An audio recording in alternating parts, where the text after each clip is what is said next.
आइन की खालिक जमात, आइन की बालादस्ती का अलम उठाने वाली जमात, और फिर उसके चेयरमैन के तर्जुमान अगर कहें कि इलेक्शन कमीशन और मखसूस नशिस्तों पर उनका कोई लेना देना नहीं है, तो मुझे ये समझ नहीं आ रही बात। आपको तो सबसे ज्यादा कंसर्न होनी चाहिए।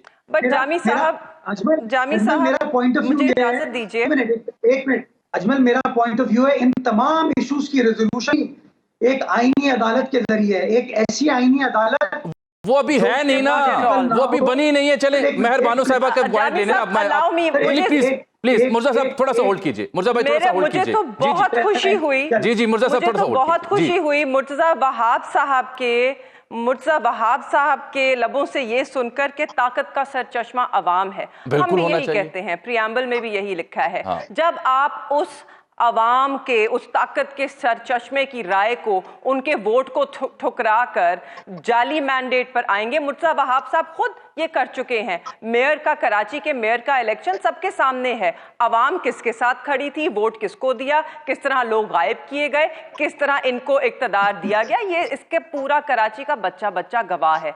उसके बाद आप अवाम की ताकत की बात करते हैं और वो सरचश्मा है ताकत का, तो ये वही अवाम है ना जिसका 8 फरवरी को वोट मैं बिल्कुल दूंगा क्योंकि उन्होंने आप पे इल्जाम लगाया। 47 की बिना पे, please let me complete. Form इल्जाम नहीं लगाया सर, दीज आर फैक्ट्स। आप उठा के देखिए तब के अखबारात, आप देखिए तब की रिकॉर्डिंग। मुर्जा साहब बात उन्हें पूरी करने दें, बात जरा उनकी हो लेने दें। मुर्जा साहब बात हो लेने देना उनकी। मैंने चूंकि आपको माइक दिया, आप ब्रिटिश टर्न, ये टर्न है मेहर बानो साहिबा की बात पूरी कर। जो गिलानी खानदान, जिसको पूरे खानदान को सीटों से नवाजा गया मुल्तान में, उनमें से एक भी फर्द अपना इलेक्शन नहीं जीता। जो रिकाउंट काजी साहब दे रहे हैं PMLN को, तो हमारे तैमूर मलिक भी हैं NA 148 के, उनको तो आज तक रिकाउंट ना मिला। 104 के डिफरेंस पे गिलानी साहब पैसे देकर अपनी सीट जीते, वहां से फिर वो सेनेट में चले गए और उनके बेटे को फिर नवाज दिया गया। देखिए पैसे देकर पार्टी पूरी इस पीपल्स पार्टी मुल्तान में तो यही कहा जाता है जी। मेरे पास प्रूफ नहीं है इसलिए मैंने कभी ये दावा नहीं किया, पर मुल्तान में यही कहा जाता है कि किस तरह एक खानदान के 5 फर्द को नवाजा गया।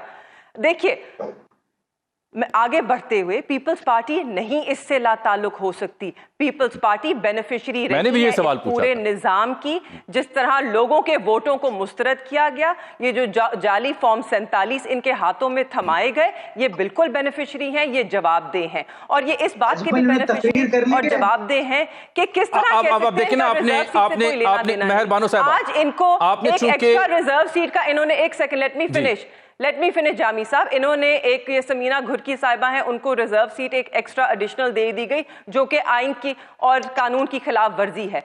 जो बाद में बाय इलेक्शन हुआ रहीम यार खान का, वो भी हमने देखा कि किस तरह हुआ। उसकी बिना पर आप नहीं दे सकते, that is against the law. तो इनको भी नवाजा जा रहा है, ये बेनिफिशरीज आप जरा उनका जवाब भी सुन लेना, क्योंकि आपने एक बड़ी लंबी चार्जशीट उन पे लगाई है, तो it is his right to respond now. Mirza साहब, आपका इलेक्शन हो, मुल्तान की सीटें हों और आप ला ताल्लुक नहीं रह सकते, मेरा सवाल वहीं का वहीं है। सवाल की तायीद में रैशनल दिया है मेहर बानो साहिबा ने कि आप ला ताल्लुक नहीं रह सकते, लेकिन 2 इल्जामात उनके आपके ऊपर भी हैं, तो मैं चाहूंगा कि आप उसकी वजाहत करें।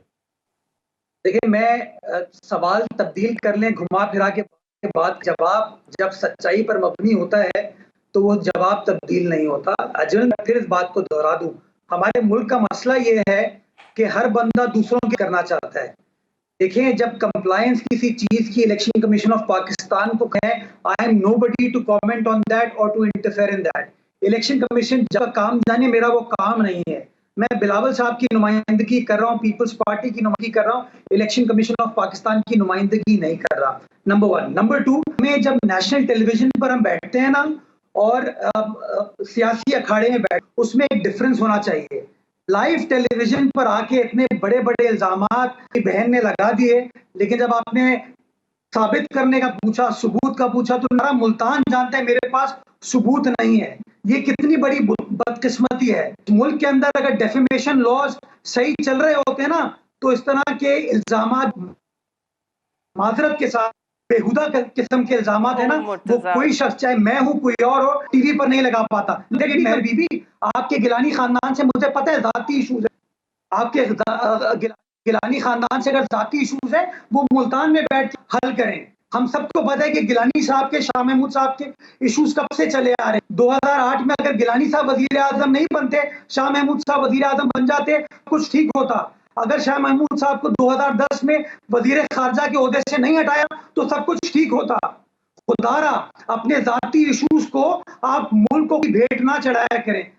जहां तक आपने मेरी जात के ऊपर इल्जाम लगाया, स्कैम होता, ना हज स्कैम होता, ना टर्किश फर्स्ट लेडी का हार चोरी होता, ये सब होता। That's true. जी जी, आप सारी बात कर सकती हैं, इन सब के जवाब गिलानी खानदान गाहे बगाहे देता रहा है। मैं जवाब आपको दे सकता हूं कि किस किस की जात के हवाले से मुल्तान के अंदर क्या इल्जाम लगे हैं। बीबी इस तरह की बातें करने का फायदा नहीं होता। इलेक्शन आ जाए तो ठीक है, इलेक्शन आप आ जाए तो खराब है। आप आईनी अदालत पे आइए ना, हमें अपनी मजबूरियां समझाएं। I did not interject. Please allow me to complete.